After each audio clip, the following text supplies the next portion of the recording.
The case studies. Each case study can be accessed from the home page by clicking on the tab for the week that you're in. Here, for week 1, we click on the tab and we go below the learning resources and the quizzes, which you should have completed before doing the case study. At the bottom of the module, you will find the case studies for that week's topics. You access a case study by clicking the title of that case study. This will take you to a discussion thread. For the first topic, science versus pseudoscience, you can see that I have done an example of both the infographic and a reply. So the first thing you'll want to do is create an infographic. Think of it kind of like a single slide in PowerPoint. It has a title, it has one or more photographs or images, and it has some points of information. All of this based on the topic that's being covered for that case study. If you use PowerPoint, you will want to export your single slide as a JPEG or PNG. If you use a different software to create your infographic, make sure that you save it as an image file, either JPEG or PNG. You will then post it to the discussion by clicking Reply in the case study and then selecting what looks like a photo with a mountain and a little moon or sun and clicking Upload Image. You then select your saved file.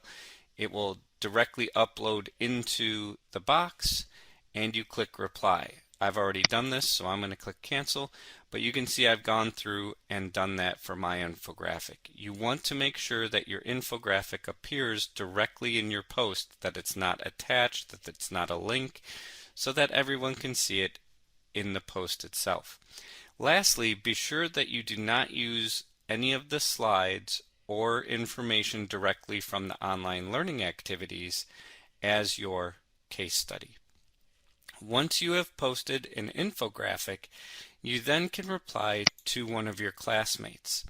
Here you can see I've given an example of a substantive reply, which is what you are required to do for each topic.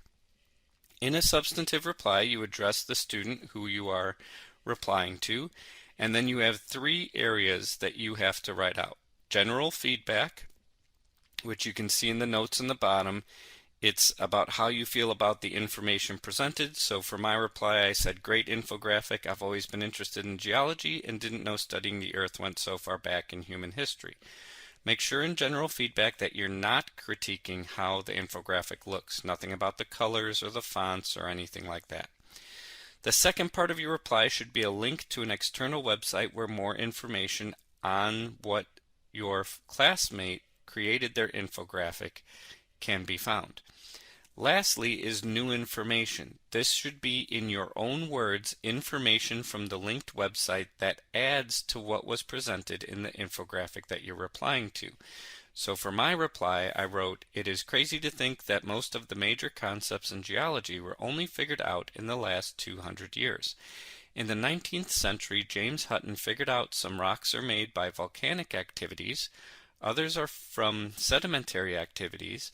The processes happening today are the same as those that happened to form the rocks in the past, a concept known as uniformitarianism, and he is considered the father of modern geology." And then I signed my reply with my name. I strongly recommend that you use this same format, writing out general feedback, colon, and then your feedback, link, colon, and your link, and then new information, colon, and the information. This is the example of both the case study infographic and substantive reply.